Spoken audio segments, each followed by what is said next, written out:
like to call to order the regular meeting of the Zion City Council. Clerk, please call the roll. Commissioner Flamini? Here. Commissioner Taylor? Here. Commissioner Hill? Here. Commissioner Deteen? Here. Mayor Harrison? Here. This evening we have Pastor Leopold. Would you please offer us a word, Pastor? I'm just going to read a couple verses that are appropriate for the season after I put my glasses on. There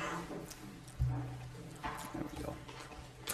They were in the same country, shepherds abiding in the field, keeping watch over their flock by night. And the angel of the Lord came upon them, and the glory of the Lord shone round about them, and they were afraid. And the angel said, "Don't be afraid, for I am bringing you good tidings, great joy, which shall be to all people." Now let's pray.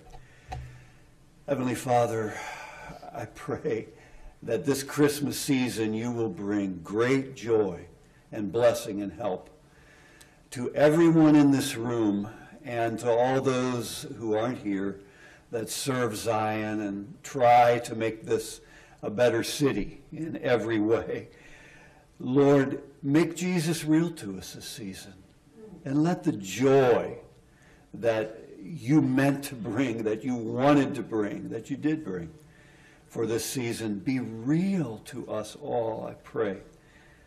We ask, Lord, that you would help those this Christmas season in our area who are really hurting, homeless or hungry, whatever it may be. Help them. Give them some joy, we ask somehow, this Christmas, Lord. And we pray, Heavenly Father, I just pray again that Christmas would be more to us this year than tradition and than gifts, but that somehow you would make your loving kindness and your gift, Jesus, real, and your kingdom real to us this Christmas. We ask it in your precious name. Amen. Amen. Thank you, Pastor. Would you please join in the Pledge of Allegiance to our flag?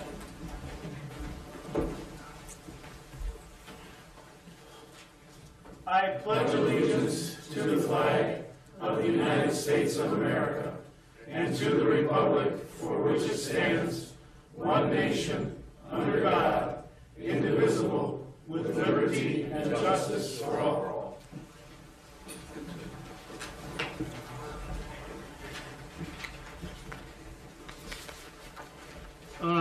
There is one addition, or there might be more, but there is an addition to the agenda to add. A request is made to add to the closed session, purchase of real estate.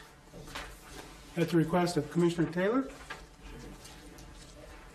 Are there any other amendments or changes, additions, deletions to the agenda? Is there a motion for the amendment to the agenda? So moved. We have a motion and a second. Clerk, please call the roll. Commissioner Flamini? Aye. Commissioner Taylor? Aye. Commissioner Hill? Aye. Commissioner Deteen? Aye. Mayor Harrison? Aye. Item 5 is a special presentation from Zion Solutions, and I'll bet that means former Chief Larry Booth will be speaking to us. It's the time that the fire chief and police chief like me the most. So thank you. Thank you, Mayor and Council. Once again, I'm here to present a gift check to both the police and fire department in appreciation for their contributions.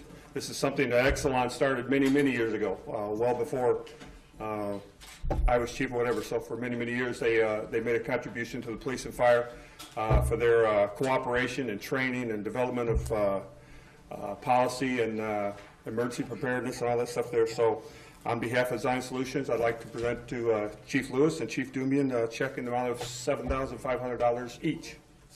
Wonderful.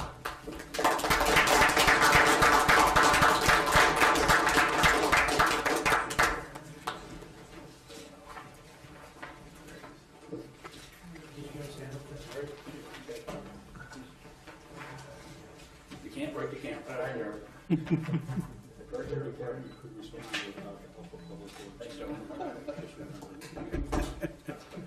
Thank you, Larry, and thank Energy Solutions for us as well. Thank you. At this time, we will open a public hearing for the purpose of the discussion of the proposed tax levy for the year 2014. I'll open the public hearing at this time and turn this over to Commissioner Taylor and Director Nabel. Thank you, Mayor, Commissioners. As discussed in a special meeting on December 2nd, required to adopt an ordinance for our 2014 tax levy and filed by the last Tuesday of December. We discussed various options considering our financial situation for the next fiscal year. And what you have in front of you is basically three options to kind of illustrate what our options are for this and what the impact would be I put it based on a $100,000 home just because it's easier for people based on their valuation of businesses, based on their valuation to assess the impact of each of these decisions. So you have in front of you option one, which is an increase up to the PTEL limit, which is basically the maximum we can go to under the statutory limitations, which would represent a 3.34% increase over the prior period. You have a spreadsheet in front of you, option one, where the total levy would be $6,560,891. The estimated effect on a $100,000 home would be about $29 annually. And under that option, we would actually have a projected general fund deficit estimated of about $1.5 million for next fiscal year that we'd have to address. Under option two, we have maintaining a flat levy, basically a 0% increase. It'd be a $6,264,000 levy. Obviously, if it's flat levy, you'd have no impact on a home, but that would increase our deficit to a projected $1,750,000 deficit for the next fiscal year. The final one I just put together in basically a middle of the road increase of 1.7%, just kind of split the difference, having an impact of about $15 a year. Under that, our deficit would be $1,642,000. We have, over the past 2 years, 2 years ago we froze the levy. Last year we decreased it by 1.3%. Contractual raises, costs of living, things like that, the costs of our budget caught up to us. We've done some significant cuts in the past years of personnel, trying to get the budget under control, look at our expenditures and everything. Based on that, I would recommend option one of increasing the 3.3%. I'd have a hard time, as much as I'd like to keep the levy flat, I'd have a hard time without addressing the $1.5 million deficit, making it potentially worse, which could have an impact on residents beyond the $30 or whatever that amount would be annually in services and quality of life within the city. So that's my recommendation. Obviously, it's up to council on which direction we'd like to go, and we'll have significant budget discussions starting in January to address whatever that decision is. During the special meeting that we held last week, or 2 weeks ago. Anyway, 2 weeks ago. 2 weeks ago. 2 weeks ago. We asked Director Nabel to prepare these three scenarios, and as he said, if we were to increase the levy to 3.34%, that would mean an estimated $29 tax increase to a $100,000 home, a home with a value of $100,000. In the past few years, we have flattened the levy out, and there has been no increase. In fact, many property tax, if you live in your home, the property taxes for that home has gone down in the last few years. Now, that's not to say that it went down in all areas of your tax bill, but in the cities, from the city of Zion, it certainly did go down. It may not have gone down or would not have gone down for other governmental bodies such as the elementary school district, the high school district, whose tax levies mean a lot more to you than does the city of Zion. The city of Zion's tax levy is floated between 12 and 14% of your total tax bill. So of your whole tax bill, 12 to 14% is the city of Zion. Some 60%, and some years more than that, the schools have represented that portion of your tax bill. And when they max out their levy, it means a lot more to you in an increase of taxes than if the city were to max out its levy. However, I will repeat again, in the last few years, the city has not maxed out or set the maximum levy. And as a result, the city's portion of your tax bill has gone down, while maybe the other ones pushed it in the other direction. So that just kind of recaps kind of in a nutshell. Director Nabel, is there anything else you want to add before we turn it over to discussion from the council? No. I'd be happy to answer any questions that there might be. Okay. Commissioners?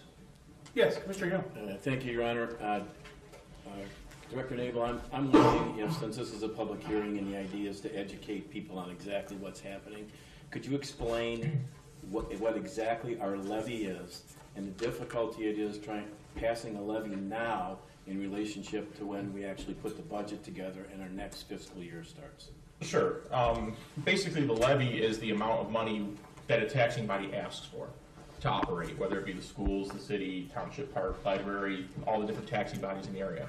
We look at our budget and we say, okay, here's all of our revenue sources, here's our cost of operations, here's what we need to ask for in taxes to balance the budget. So it's just the amount of money that we're asking for. It's a fancy word for that. So you can go up by a certain amount. There's statutory limits based on the lesser of 5% or consumer price index, which this year was 1.5%, not counting new construction. I won't get into too much detail on all of the formulas and everything, but the state limits the amount you can increase in a given year based on that. So the main challenge with this is that our fiscal year runs May 1st to April 30th. So we're passing a levy, we call it the 2014 levy, it's 2014 calendar year, that you'll get your tax bills, we'll collect in basically June and September of 2015. So we have to pass in December a amount that we need for 2015-16's fiscal year, which we haven't even prepared a budget for yet. Just the way the state timing, the state requires the timing of this filed for the bills to collect. So we have to do our best guess looking at next year that we haven't even got, we're 6 months from, to determine what we're gonna need and pass that levy now. So a lot of times what happens is in governmental sectors, because of that challenge, you get a common practice of maxing the levy every year, they call it. Because you can't go back, you can go after the fact and reduce your levy, but you have time to reduce it, but you can't increase it if you find out you need more. So the practice has been go to the highest you can, and then you can adjust it back as you need. But what happens is that gets built into budgets, and that trend continues. So it's a common practice in Illinois, just based on the timing of when the levies have to be done and when the fiscal years run, that you kind of get this challenge of forecasting, predicting almost a year in advance what you need and determining that and having to pass that now based on statutory time restrictions. Is there anyone from the citizens in the public sitting here right now that would like to ask any questions of Mr. Nabel? Yes, ma'am. Would this be pertaining to the senior citizen that's on a fixed income? Because I do know that Zion is paying the highest taxes in Lake County. And does this mean, does this affect the people that has to pay other fees to the association where they live? Would the taxes, when you raise it, would it be applied to me? Well, to seniors, and Larry, I might turn to you a little bit here, but I believe the senior tax freeze is a freeze on values, not rate. Correct. So your property value is frozen, which in the past gave a benefit when property values were increasing. Because every year when property values would increase by a certain amount, your taxes went up with it, and you were froze at a certain amount. Now, nobody foresaw, or if they did, they didn't plan for the flip of property values decreasing to this extent. So the property tax rate that comes out as a levy does get applied to that frozen amount. So if the rate goes up, so do the taxes.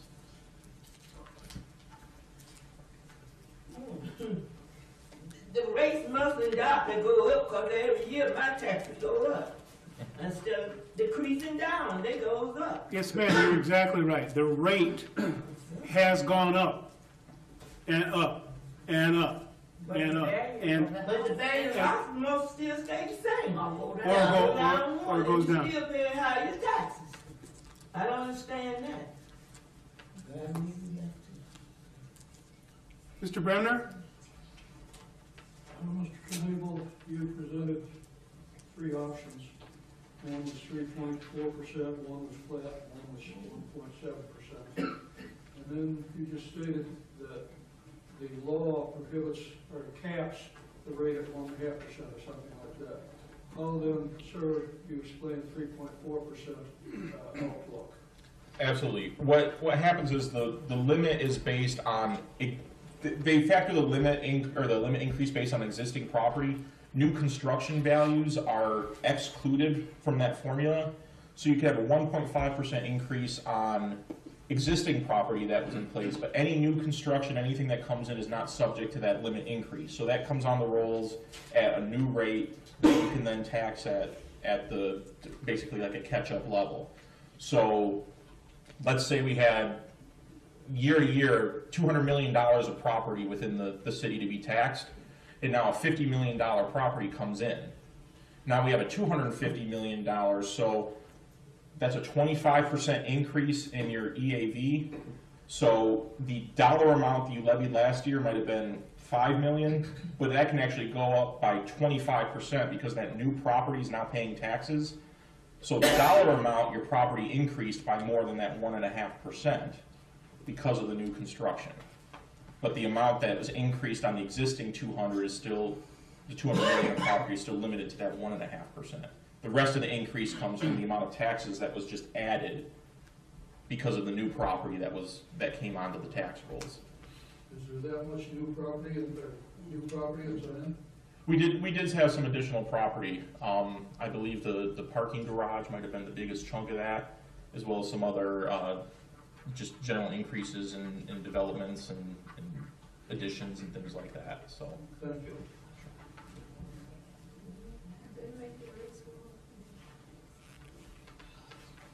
Will it make the taxes, the rate go up when you build other buildings here in Zion?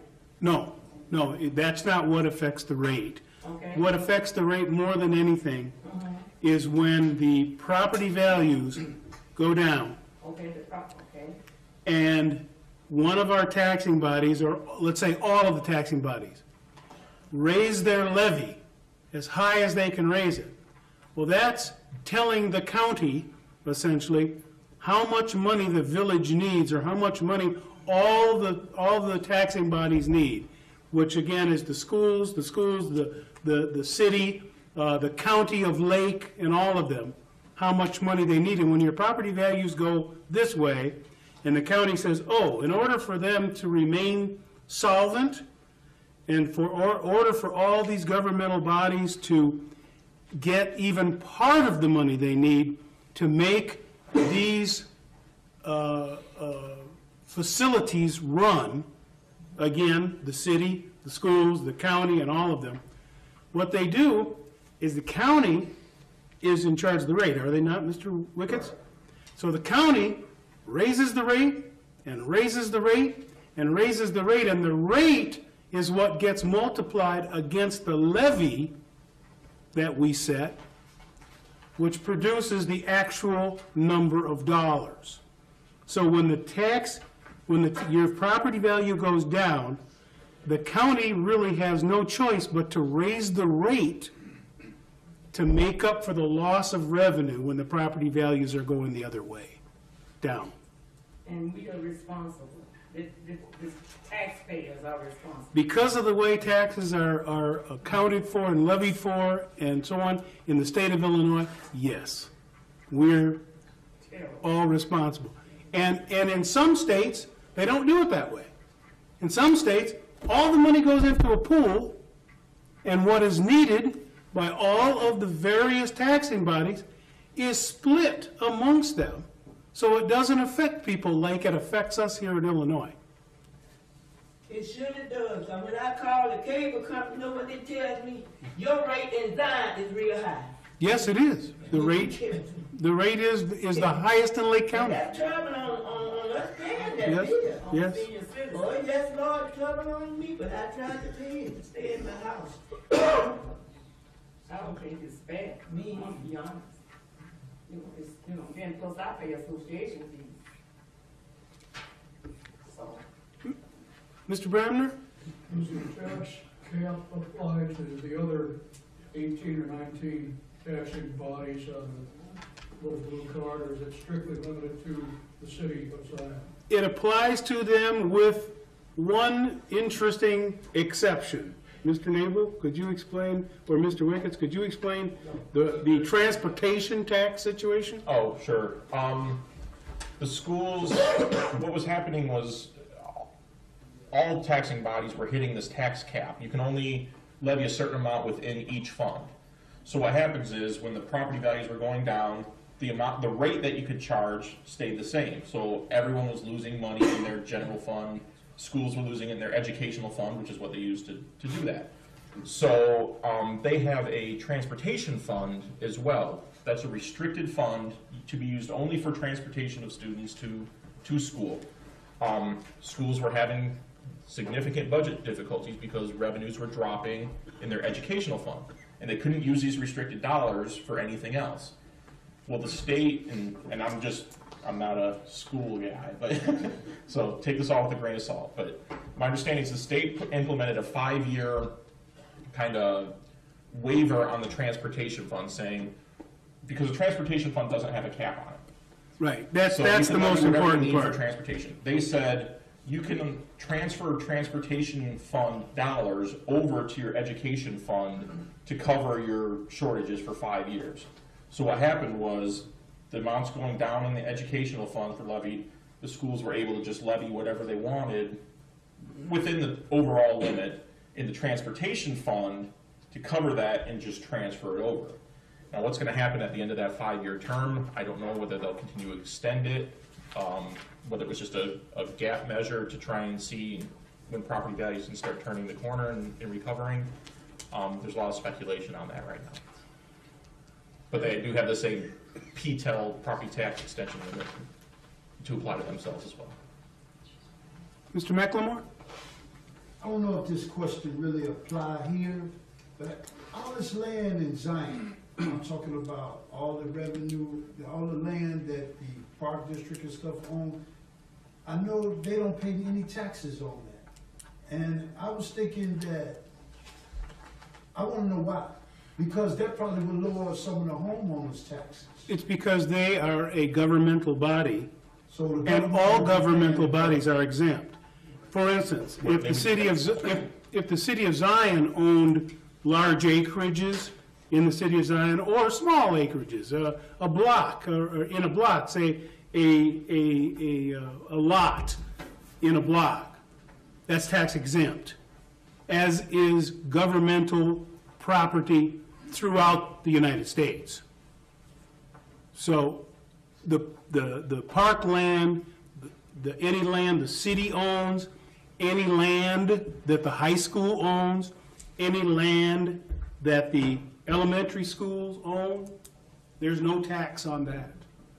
Governmental bodies don't pay tax, property tax. Basically, they'd be a taxing body, so if we said, okay, you need to pay, Park District, for all your land, you need to pay $1 million in taxes, the city, or all the other taxing bodies would get that $1 million, but they would say, well, where are we gonna get that million? It's still gonna come as part of their levy then. So it's a net zero government to government. So it just comes down to the program level. So they don't have to levy additional taxes to pay their tax bill just to have it come Right to back to another them. government. Right. I have another question. Yes, ma'am. Why am I paying taxes for Beach Park? On my tax bill? It shows Because me your tax- home probably sits in the Beach Park School District.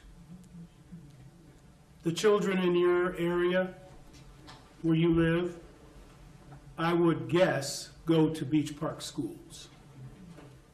But I live in Zion, and I have to pay taxes for Zion and Beach Park. You don't pay for the Zion Elementary School District, you're paying for the Beach Park Elementary School District instead. So the Zion Elementary School taxes are not on that tax bill. All the other taxing bodies are the same, however. Now, if you do live in Beach Park, which it sounds like you, your taxing body, elementary taxing body, is in Beach Park, and you see Zion Elementary District 6 on your tax bill, that needs to get corrected. I'm sure that I have, I can't say that because I didn't. Isn't that right, Mr. Wiggins? You can call the office, call the assessor's office, and we'll take a look at it. You're welcome. Thank you for your questions. Thank you.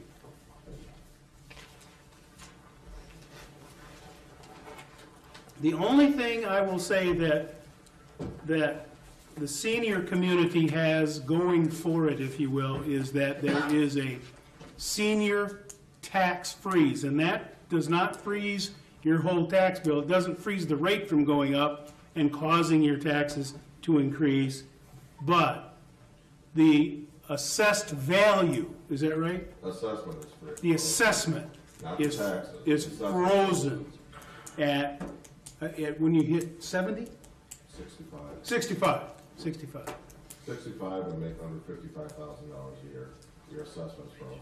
Okay. If you apply each year. Yes, and you need to come in and apply to the assessor's office to make sure that that gets frozen. If you're 65 or over, then your assessment gets frozen. Do you see those forms? When will those forms be available? Those forms will be mailed out this year in February, so as soon as you get them, come on into the office. We'll have a couple open houses. Usually we do something at the Park District. The county has a couple states that they do it, so we're more than happy to help you. You just have to bring your income in and bring the form in, and we'll take care of it. Thank you. Commissioners?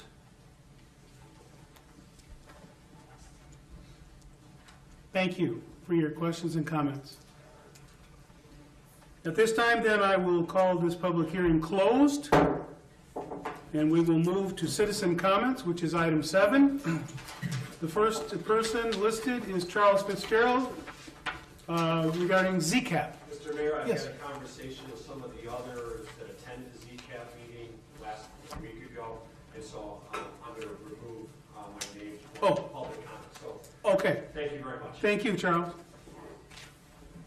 And the other person that's on the citizen comment sign-in sheet, Clyde McLemore. Clyde? Good evening, everyone, and Merry Christmas. Merry Christmas. First of all, I want to thank Janet and John and the Zion Police Department. We have a Toys for Tots. We're bringing joy to the jails here this Saturday. And I made a couple of phone calls to a couple of people, and man, they threw down. Zion threw down. I mean, y'all made me proud to be a Zionite. I mean, it's all the cities together that's doing this, and it's being held in Waukegan.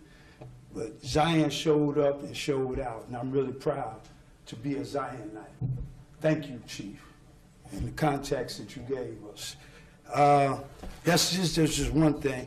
Another thing is, correct me if I'm wrong, okay? I've been doing some FOIA. Y'all know me. Y'all know I do a lot of FOIA around here.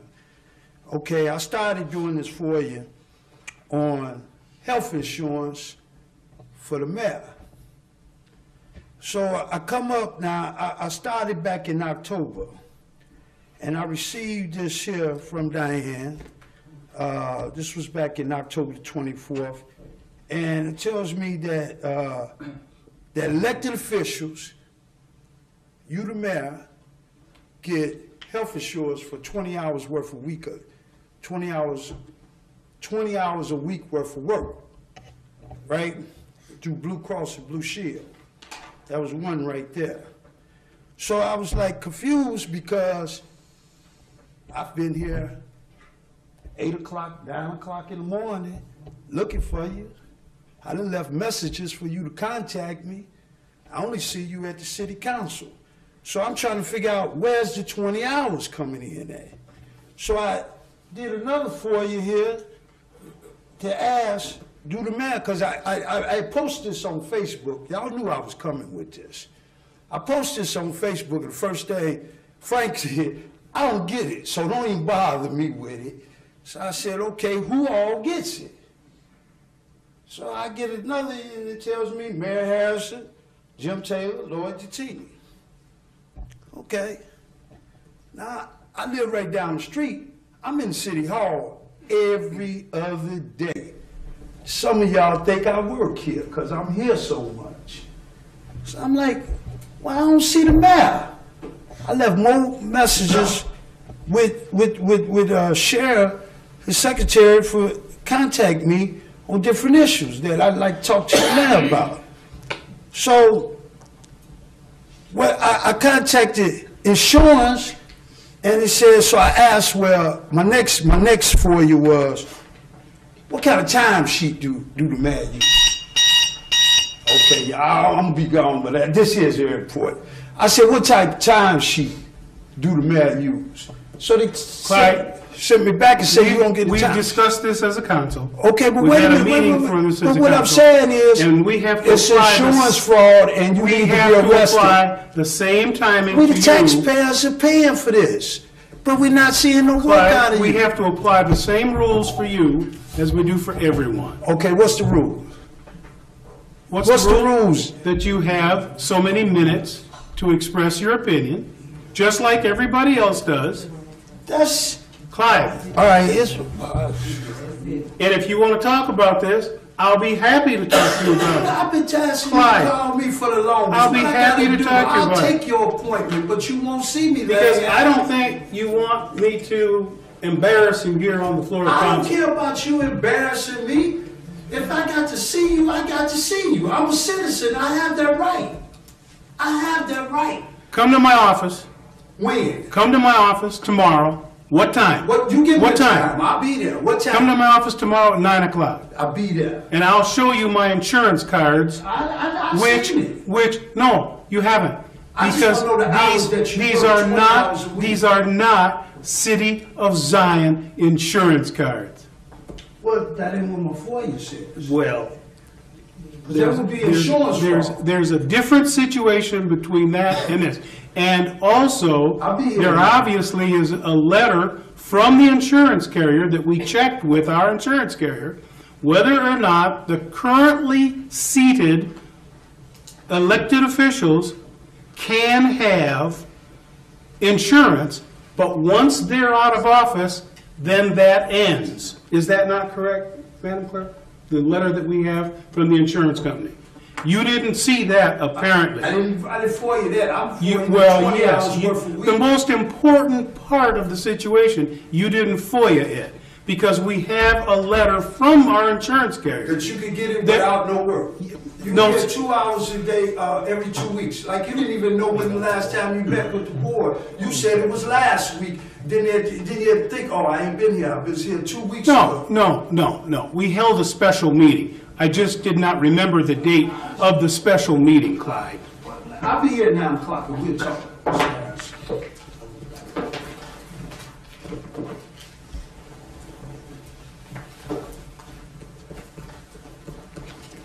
Item 8 is the consent agenda. Would the clerk please read the consent agenda into the record?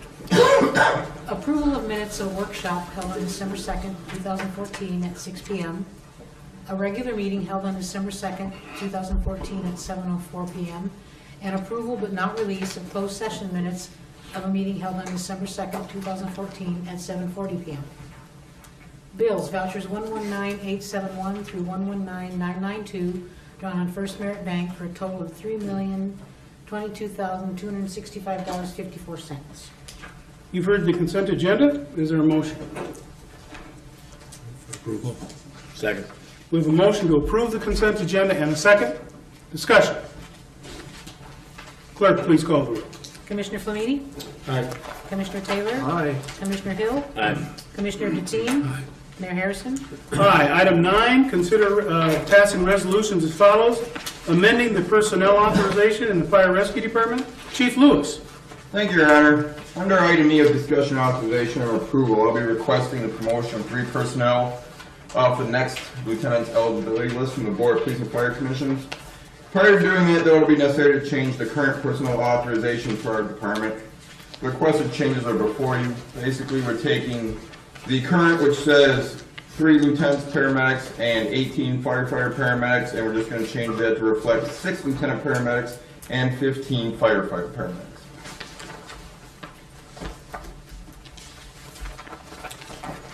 Are there any questions? Yes. What's the cost difference on that?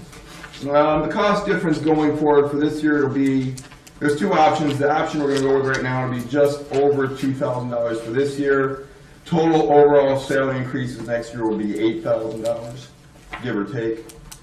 I did sit with with Department Head Naval, not Commissioner, Director Naval, and we did go over the budget, over the finances.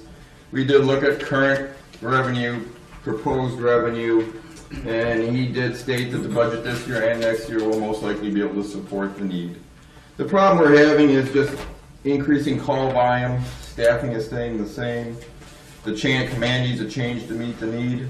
I mean, this year, as of today, we're probably at 4,050 calls.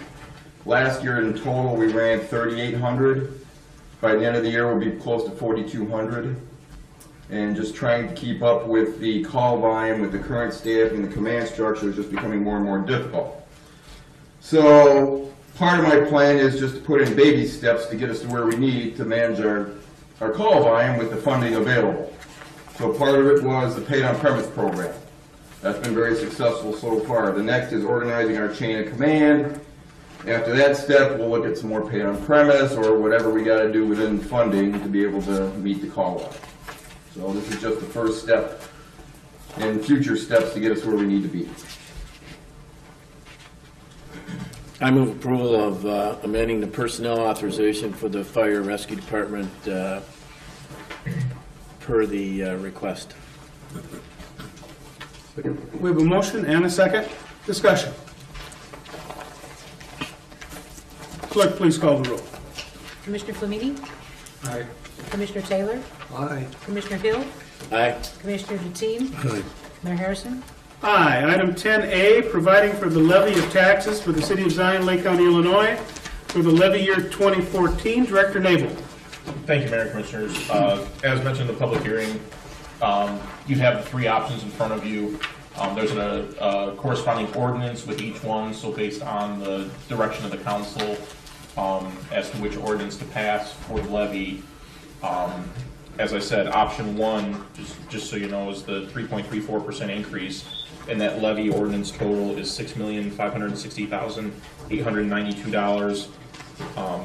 Option 2 is $6,264,194, and option 3 is $6,370,359, and that represents the middle of the road increase. The second one was keeping it flat.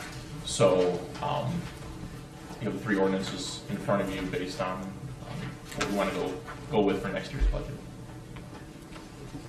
My recommendation, as I mentioned in the public hearing, is to go with option 1. Council? Mayor, I gotta support option 3,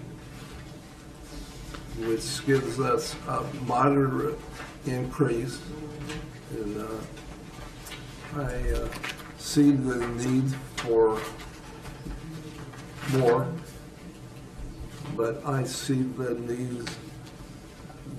need for the ladies out here.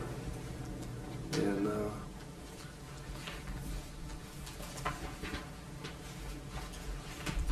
Is that in the form of a motion, Commissioner? yeah, it could be.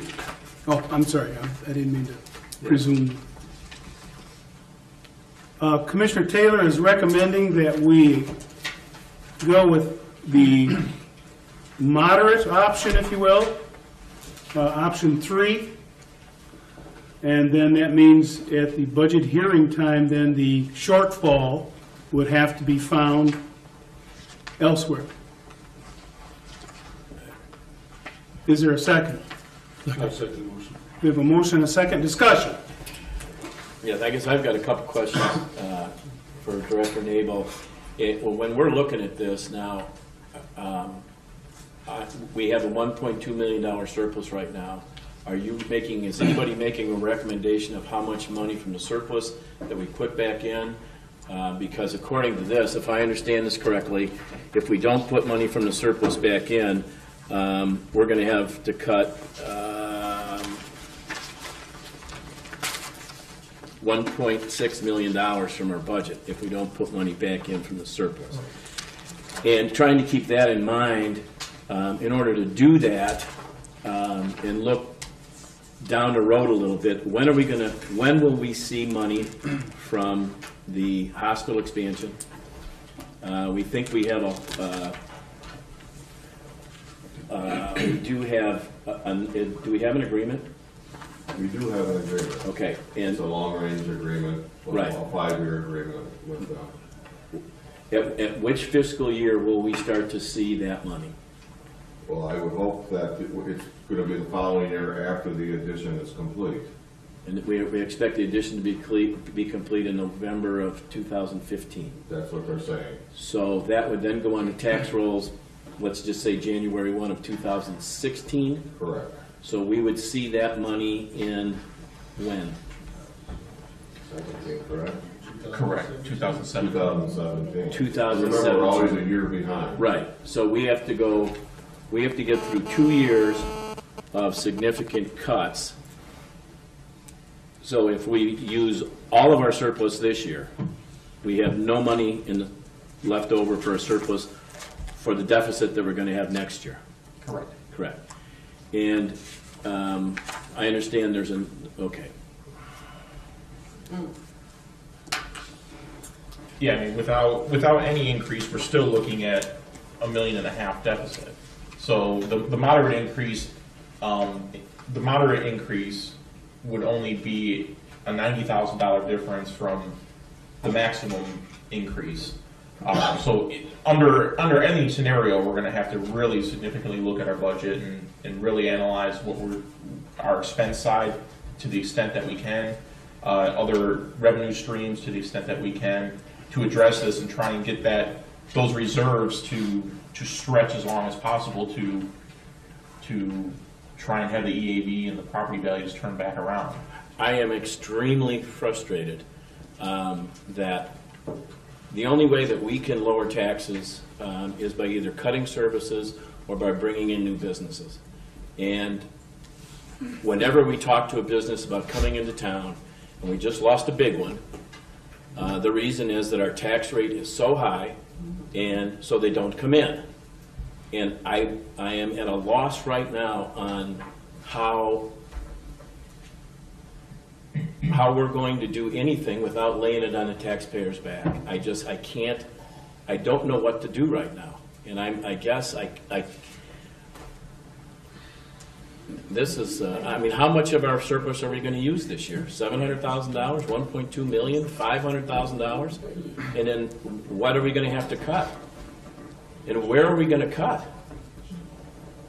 I mean, everybody's been, for years, this city council has been cutting budgets and laying personnel off, and I don't know, I'm at a loss.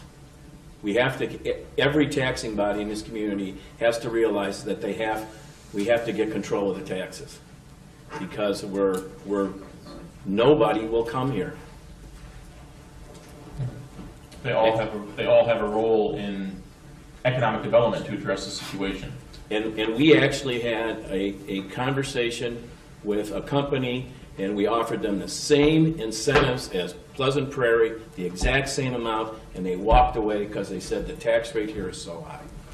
And we're keeping ours the same, and I am just, this is burning me up. And Commissioner, we've been fighting that and trying to get the other taxing bodies to understand exactly what you're saying for 15 years. So help me. We've gone to the table with them, we've talked to them, we've showed them, Director Nabel has sat with them, showed them the figures, showed them what it means to Zion in the short and in the long run. And it's like it falls on deaf ears because that every time that gets maxed out, it kills us. Well, I guess I would suggest that we form some type of a meeting and get every taxing body in the room, and every member of every taxing body in the room, and present. I thought that was. Well, no, there's been a group that's been working, Okay. Commissioner, with 2 representatives from each taxing body on how to try and do this. But when the message gets taken back to the full boards, they question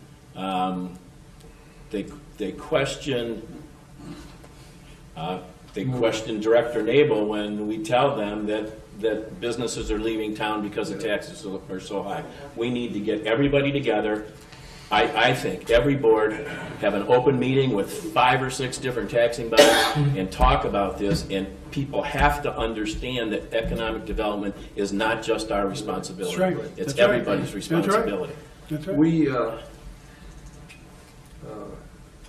had last night a governmental body tax at the minimum, maximum. Yeah. And again, Commissioner, we have had, I'm not saying we don't need them, we need them regularly, but we have had those very meetings that you're talking about, inviting 100% of every board to come and sit and talk and hash out what needs to be done. Either we don't get the attendance, or when we do get the attendance, they go back and each governmental body has the right to do what each of those governmental bodies wants to do. And we can't tell them what to do. It's not our job. But yes, everything that every taxing body does has a definite effect on economic development in this community. Well, we haven't had one of those meetings in 2 years that I've been involved, or 1.5 years that I've been involved. And I guess I'm suggesting that perhaps we do.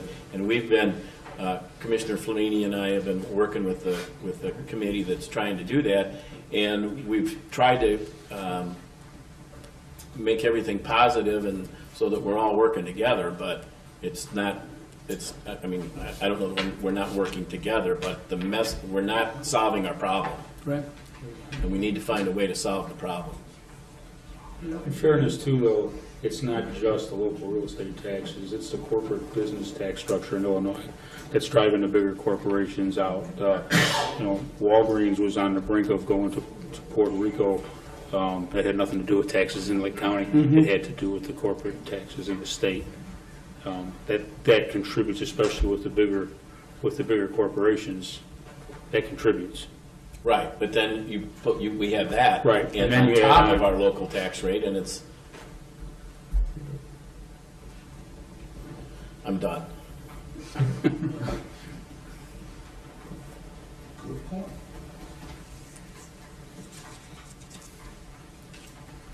We do have a motion and a second.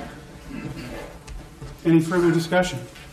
I guess I would just like to say, before everybody votes, I would be in favor of maxing the levy out. I know that's difficult, but I think we have to look down the road, and I'm looking, if this motion doesn't pass, I would make the motion on option 1 following that. Again, what we're looking at in motion, option 3,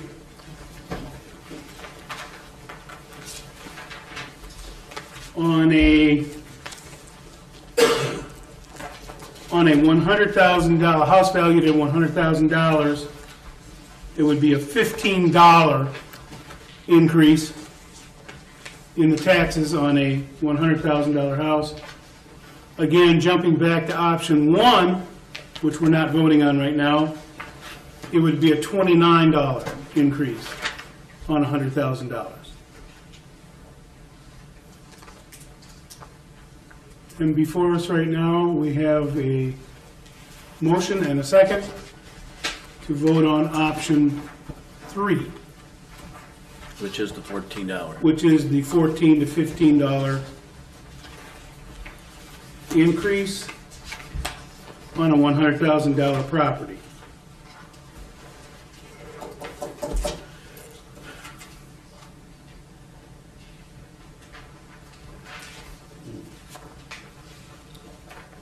Any further discussion? Clerk, please call the roll. Commissioner Flamini? Aye. Commissioner Taylor? Aye. Commissioner Hill? No. Commissioner Deteen? Mayor Harrison? Aye. So we're going with the option 3, which is the moderate increase. But what that means come budget time is that we have to find, I shouldn't say find, we will have a deficit of $1.642 million. That is without putting any of the reserves into the equation. The reserves being 1.2 million means that we will, if we put all the reserves in, we would still need $442,000 to And then the following, balance the budget. In the following year, it's even worse. it's gonna be $1.3 million.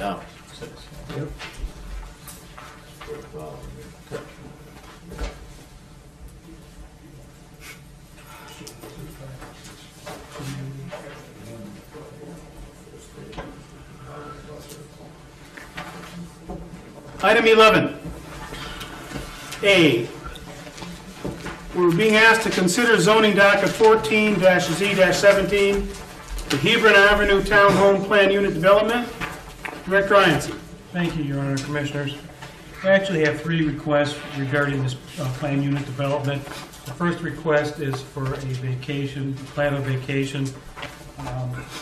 We're requesting to vacate Hebron Avenue from 27th Street south to 28th Street. The alleyway on the west side, 11 feet to the property line from 27th to 28th. On the east side, 22 feet from 27th Street to 28th Street. And 30 feet of the north parcel of 28th Street, which is green space now. Ordinance requires that we calculate this between green space and other space. They have a total of 49,636 square feet of green space and 22,330 feet of other space. They multiply the green space by 25 cents, which gives you a total of $12,409.14, and $1 for other space per square foot, which is $22,330.44. Totaling the green space and the other space, $34,739.58. Total square footage between the two is 71,967.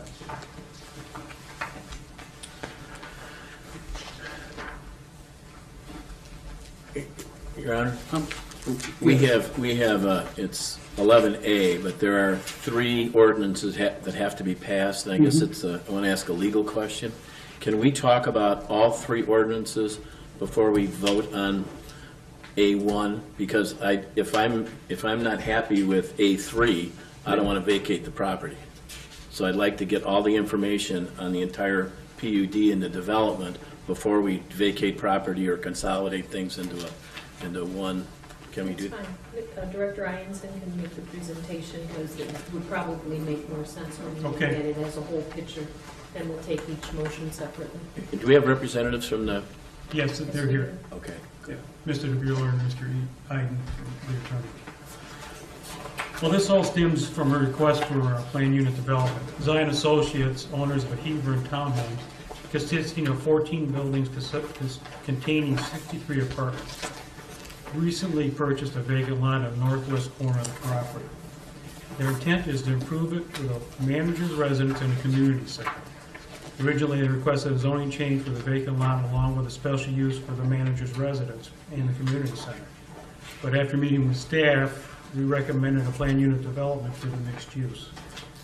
In addition to the manager's unit and the community center, they plan on upgrading the existing buildings with new roofs, new heating and cooling systems, and repair existing parking lots. So basically, they're just trying to get all used in one location without any special use, without any new zoning changes. Try to put it all in one plan unit development. So at the planning and zoning meeting, they recommended approval, pending the approval of the vacation and consolidation plan.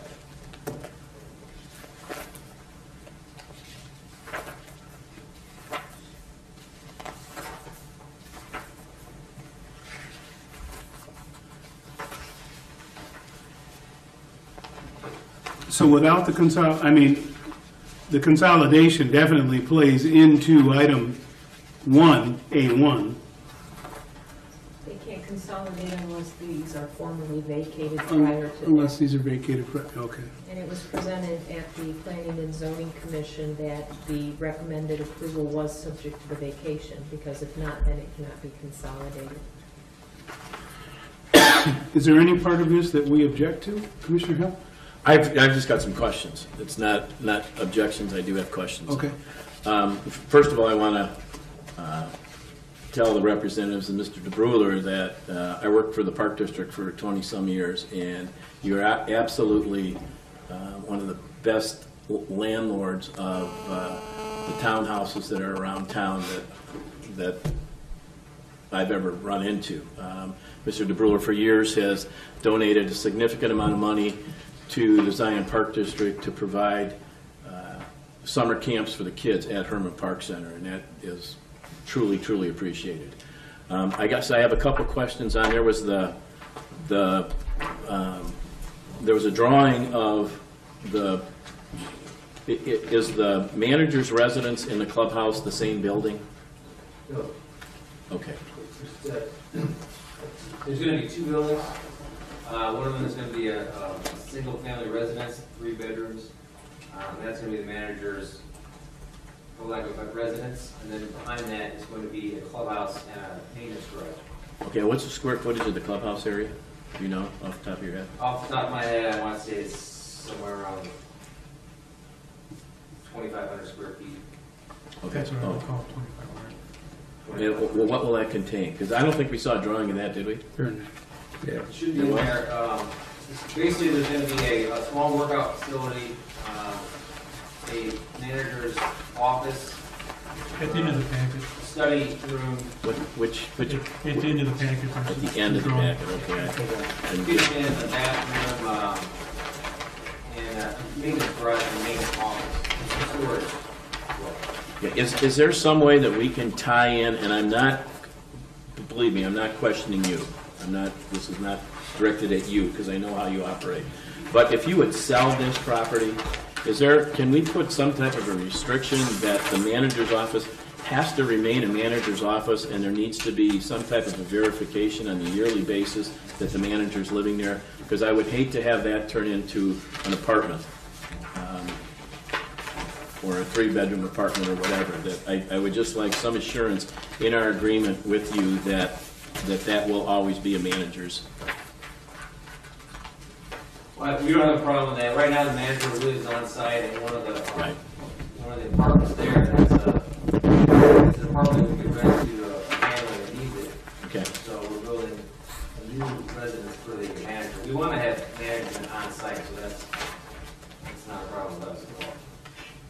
Okay, and Is there any way we can talk you into doing a little more landscaping around the apartment buildings? I know you have it, it's in here, but I just think when I go out there, that a little more landscaping, I think, would be very, very nice. One of the ideas behind vacating the streets is we're gonna be actually pulling up the curbs and the asphalt and replacing it with a permeable paver that's been, that will be approved by the fire chief, so that they can still use it as a fire lane, but we're gonna be allowing grass to grow between it. So the curbs will be gone, which will allow a lot more green space. So that should improve the residences dramatically. Okay. Landscaping will be required for the new building. Right, I knew, I saw that. Yeah, per our code. But I was just wondering if we could talk them into doing some more. And there's the question, it talks about streetlights on public streets and private in streets also, and that's adequately addressed? Yeah, those will have to remain in utility easements. It's a blanket utility easement on the entire plan of vacation. We had that written in there. Okay. So there's one for the gas company, for ComEd, and for the city.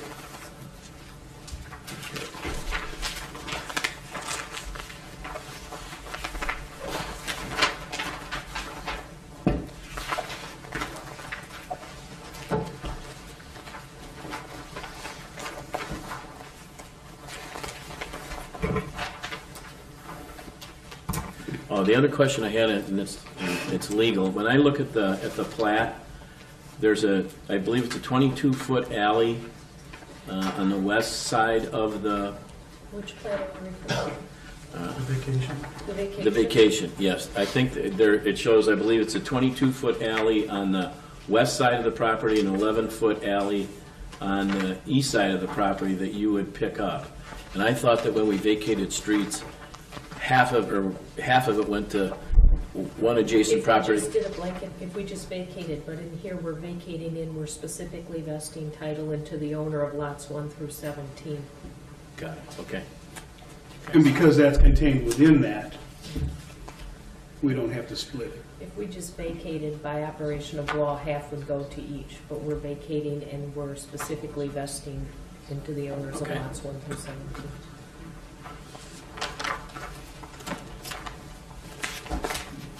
And that's embedded in the ordinance as well, Commissioner.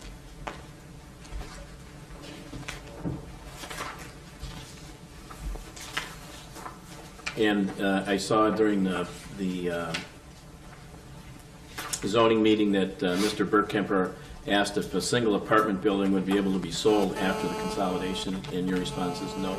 It would be sold, if it was ever sold, it would be sold as a private. Okay. From a legal standpoint, that couldn't occur at this point anyway. I'm archiving the attorney for the project. Because of the plat consolidation, the entire project becomes one lot. So if you wanted to sell off any individual portion, say a building or any parcel of land, it would then have to be subdivided and brought back to you for that purpose. All right. That's all I have, and thank you, and thanks for all you do out there. Thanks for your report, sir, appreciate it. Are there any other questions? Is there a motion then for Part A1? We're being asked to consider passing the ordinance vacating portions of Hebron Avenue, 28th Street, and adjacent alleyways. Is there a motion? I'd motion that we pass ordinance vacating the portions of Hebron Avenue, 28th Street, and the adjacent alleys as indicated on the plat. Second. We have a motion and a second. Discussion? Clerk, please call the roll. Commissioner Flamini? Aye. Commissioner Taylor? Aye. Commissioner Hill? Aye. Commissioner Deteen? Mayor Harrison? Aye. A2 is consider passing ordinance consolidating lots commonly known as 2705, 6, 7, 8, 9, 10, 11, 12, 13, 14, 15, 16, 17, 18, 19 Hebron Avenue, and 027th Street. Is there a motion? So moved. Is that a motion? Is there a second? And a second? Yeah. Discussion. Clerk, please call the roll. Commissioner Flamini? Aye. Commissioner Taylor? Aye. Commissioner Hill? Aye. Commissioner Deteen? Aye. Mayor Harrison? Aye. And item A3 is consider passing an ordinance approving the Hebron Avenue Town Home Planned Unit Development. Is there a motion? I move approval of an ordinance approving the Hebron Avenue Townhouse Plan Unit Development Plan. And is there a second? Second. We have a motion and a second. Discussion? Clerk, please call the roll. Commissioner Flamini? Aye. Commissioner Taylor? Aye. Commissioner Hill? Aye. Commissioner Deteen? Aye. Mayor Harrison? Aye. Thank you, gentlemen. Item 11B is consider approval of the TIF number 1 grant for 2647 Sheridan Road. Director Nabel. Thank you, Mayor and Commissioners. You have before you the TIF application and related quotes, as well as the board minutes from the TIF board meeting on October 5th.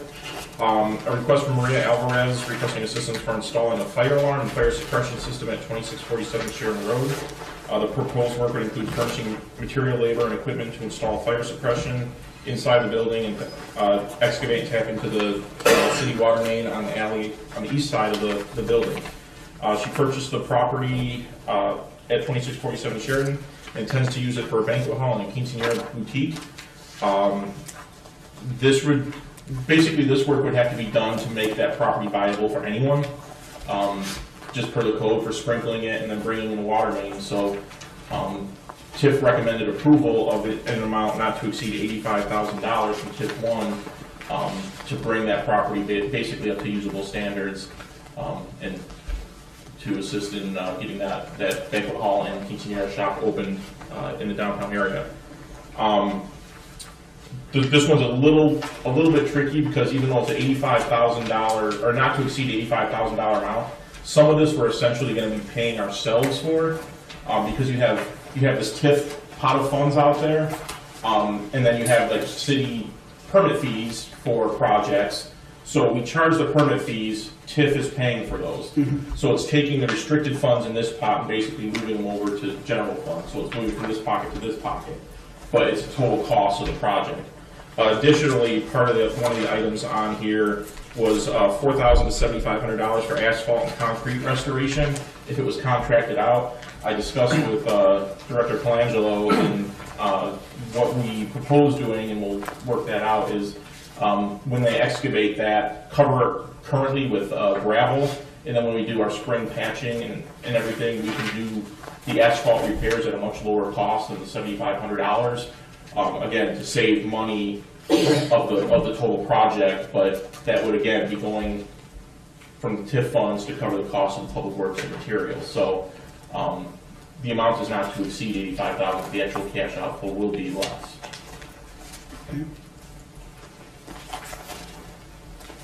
If I didn't say, the TIF board does recommend approval. Yes. Is there a motion for this TIF grant? We have a motion to approve the TIF grant. Is there a second? Second. And a second. Discussion. Yes. I have a couple questions again. Is there, and I don't know how this works, but if we would give them a TIF grant of $80,000 and they put these things in and the building burns down, is there a clawback? And we have a clawback clause in here. There's a clawback written in the agreement. Right. Do we, if the building burns down, do we get that from their insurance money? And do we require that we get a copy that they do carry insurance every year? We could get copies of that if it doesn't. I'd have to check with the insurance companies on how that works. I would guess that and just a guess, but we're going to be filing a lien on the property, just as a bank has a lien to the property, or a mortgage on the property, that may be satisfied as a claim to an insurance company for those funds, but I couldn't guarantee that 100%. Okay, and I thought I saw somewhere in here, and I can't find it now, that we're going to give them, $80,000 within a month of approval of this? Did I see that in here, or did I dream that?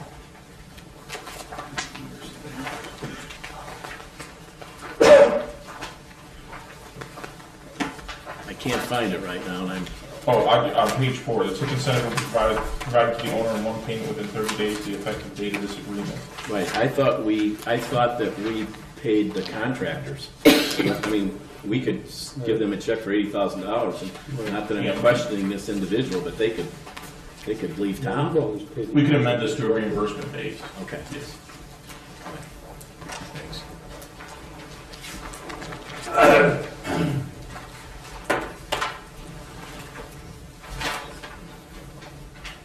Any further discussion?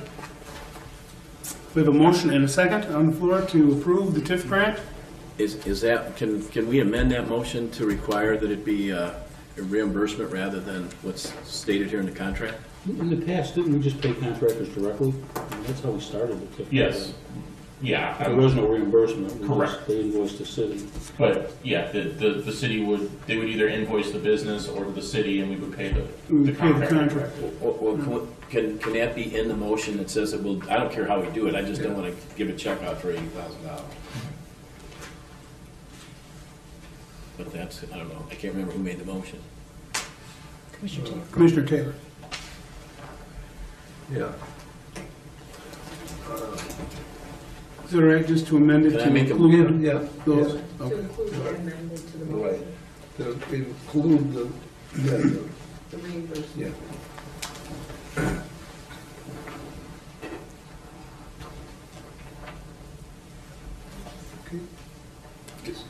The second?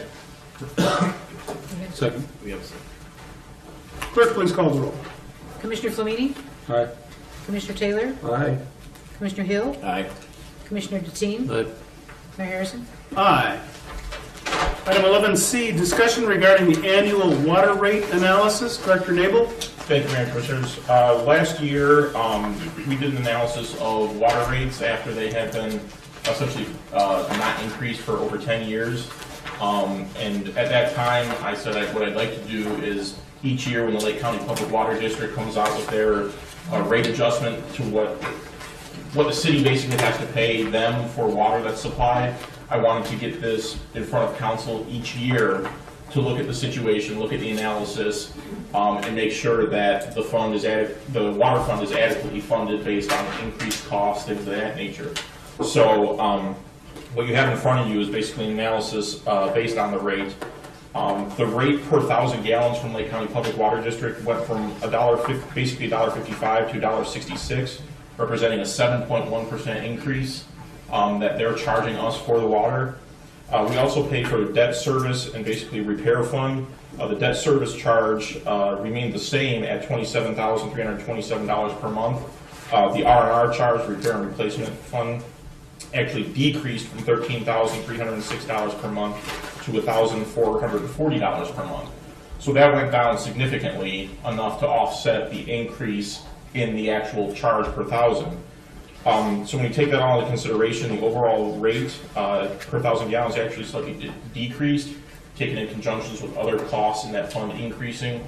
My recommendation would be that we keep the rates the same this year as we had last year. But I just wanted to get this in front of the council annually to make this analysis. So I recommend no change in the water rates for the next calendar year. There's no action required, just that. The action, I would ask for a motion to keep them the same. You could increase them if you wanted, or decrease them, whatever. Okay. Director Nabel is recommending that we keep the water rates the same. Is there a motion? So moved. Second. Motion and second. Discussion. Director Colangelo, I know you work very closely with the water district. The R&R charges decreased from $13,000 a month to $1,000. What did they finish up on that we? What it is, well, they did, essentially this depreciation or routine maintenance of the plant, and it's on a rotating 12-month period. So when it started back over, there was no added increase in repairs, supplemental repairs. There's some stuff that they have proposed that we're putting on hold because we're going to try to seek a federal grant. But that would even affect R&R. That would be another debt service or like a low-interest loan or something from the EPA, which we're trying to avoid. Well, would you send word back to the city council that we appreciate it? Excuse me, sir? Could you send word back to the water district that we appreciate it? We have a representative in the back of the room. Thank you.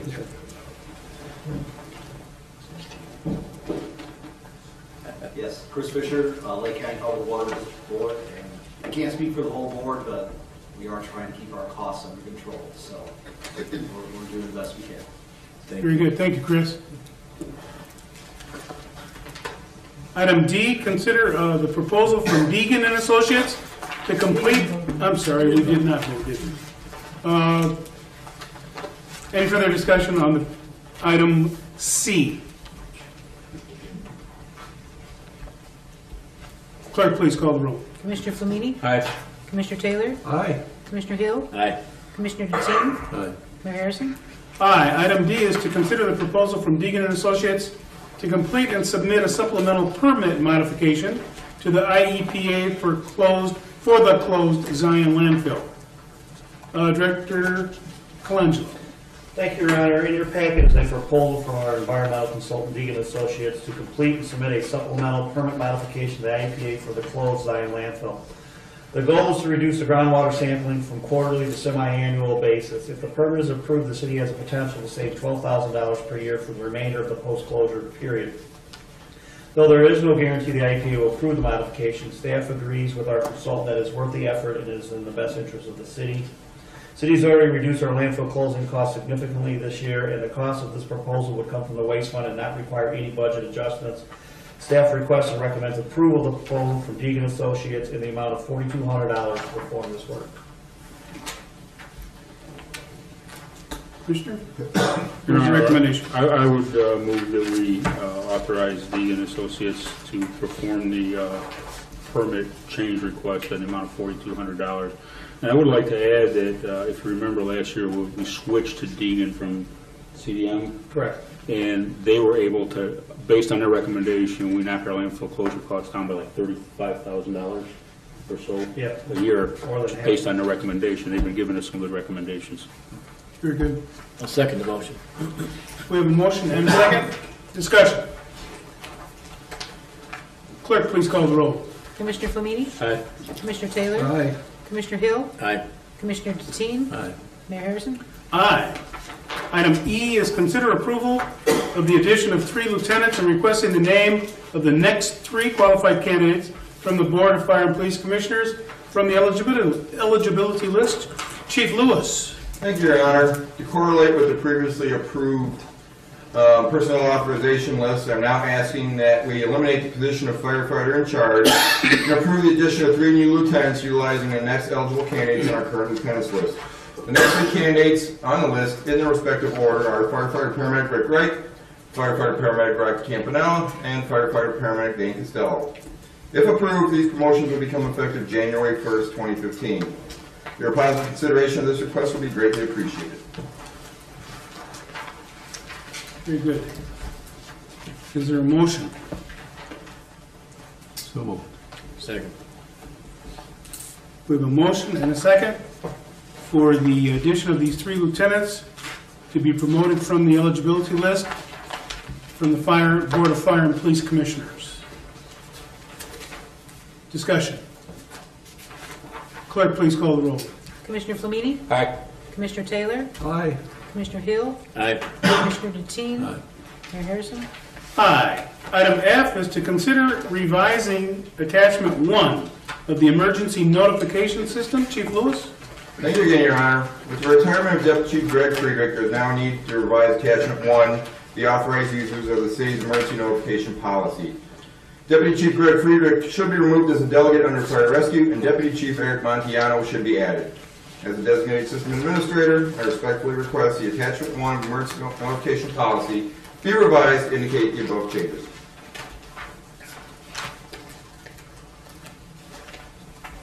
And this is to consider revising the attachment that's enclosed of our emergency notification system policy. Yeah, basically taking Greg Friedrich off and putting Eric Montiano on. Very good. And the emergency notification system is the notification system that every resident gets on their phone when there is an emergency, a boil order for water, emergency situations, even if there was a weather situation. you'll hear one of those voices come across on the recording that you get on your local phones and cell phones. I move approval of the revising attachment 1 of the emergency notification system. Second. We have a motion and a second. Discussion? Clerk, please call the roll. Commissioner Flamini? Aye. Commissioner Terry? Aye. Commissioner Hill? Aye. Commissioner Deteen? Mayor Harrison? Aye. Departmental commentary. Department heads. No one? Yeah, I did it. Yes, Chief. I'd like to use the podium. if that's Chief okay. Tunian, yes.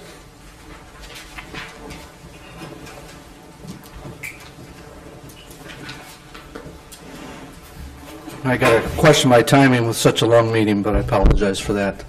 With the holiday season upon us, I thought it would be an opportune time for us to present the City Council with a Zion Police Department challenge coin that we recently had designed and made. This is just a small token to say thank you to the City Council for the work they do for the city, and for the support they've given the police department for so many years. I've asked several officers from the police department to come out and present the coin to the council and to represent the entire police department. Before we do that, I would like to provide some history of the challenge coin and what it represents to us. There are a lot of stories that There are a lot of stories that claim to tell the history that would become the traditional challenge coin, but most common has its origin in World War I. In this account, one of the wealthier lieutenants in a newly formed squadron commissioned a number of solid bronze medallions that featured the squadron emblem. He presented them to everyone in the unit, and one pilot kept his in a small leather pouch around his neck. This pilot eventually crashed far behind enemy lines, where he was captured by a German patrol. His captors removed his possessions, including his personal identification and personal objects. The only thing he had left was a small leather pouch. When he eventually escaped and made his way to the French outpost, he didn't have anything to prove his identity except the simple bronze challenge coin. The French soldiers recognized the squadron insignia and decided it was worth taking the time to confirm his identity. After this experience, it became a tradition in the squadron to always carry their coins. The rule was enforced by the challenge, in which any other member could request at any time that the coin be presented. If the person challenged couldn't produce the coin, he would then have to buy a drink for the challenger. If the coin was produced, however, it was the challenger who would have to perform the challenge or buy the drink. I want to point out that's not what we use it for. Since World War I, receiving a challenge coin has been considered an honor. The tradition of the challenge coin has become very popular in the police service over the past decade. The challenge coin installs camaraderie, pride, and a sense of unity, and a connection to the department. On the front of the gold-colored Zion Police Department challenge coin, our police patch and badge are displayed.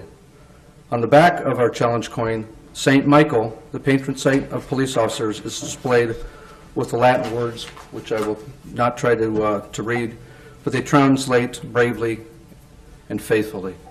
Maybe Commissioner Hill might be able to translate those for me. I can't do my Latin, it's not that good. Again, on behalf of the entire police department, I have several officers here that would like to present the Zion Police Department challenge coin to the City Council.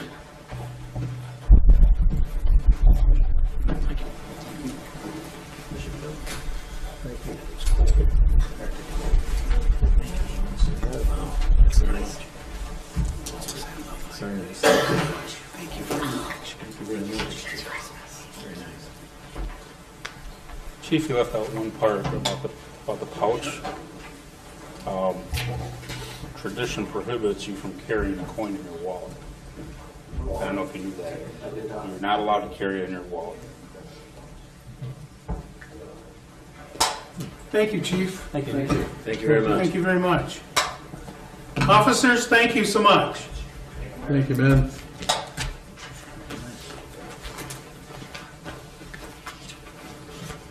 This evening, our announcements will start with the first item, which will be of concern, I'm sure, to many citizens, because judging by what I saw out at Public Works this last Saturday morning, with the tremendous number of citizens who came with electronics to drop off, used, discarded electronics, everything from stereos to TVs to you name it. This is going to be very, very sadly missed by our residents. But December the 20th, which is this coming Saturday, is going to be the last electronic recycling at the Public Works Facility, 3220 27th Street. Not because the City of Zion wants to end it, but because the state has ended the program. Is that correct? SWACO has ended the SWACO. program. Effectively what has happened is there is no place to take electronics now. So SWACO had to abandon the program. If it's not out already on the city website and a couple other places, SWACO did issue a list of other places that you can take this stuff, mostly places like Best Buy and things like that. But if they have restrictions or if they have a fee, you would have to pay that. This whole thing isn't good, and I would ask our citizens to contact our state representative and our state senator and ask them to support House Bill 4042, which will fix this. If it doesn't fix it, it's just electronics are just going to pile up. There's nowhere for them to go. The cars that were there this Saturday, it was absolutely... House Bill 4042. It was absolutely nonstop, the number of residents bringing, and they checked to make sure that the people are residents of the city of Zion, and it's going to be very, very sorely missed. Yes? I just want to say, normally we average anywhere from 60 to 80 cars on any given electronic collection. Last time we did it, which was the 6th, we had about 155 cars come through.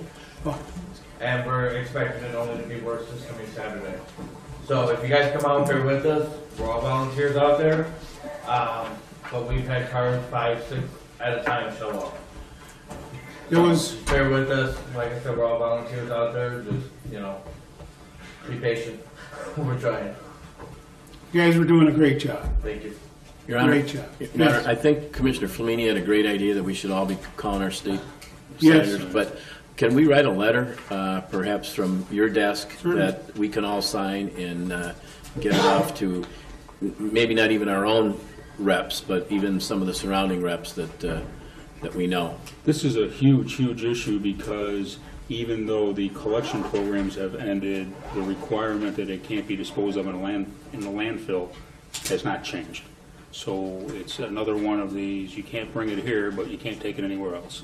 So I'm not sure, it's going to have a huge impact in the more populated areas like County, Cook County, St. Louis, suburbs on the east side of the river, and Springfield, because there's just so much of it. Lake County collected over 1 million pounds this year, just in Lake County alone, 1 million pounds of electronics.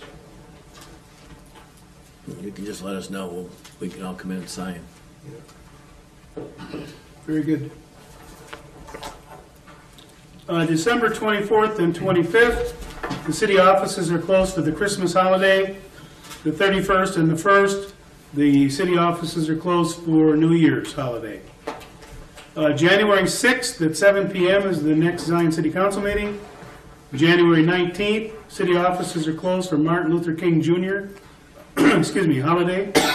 And January the 20th at 6:30 is the Zion Township meeting, and at 7 p.m. is the Zion City Council meeting. That's January 20th. Item 14 is for closed session. We do have need for closed session this evening.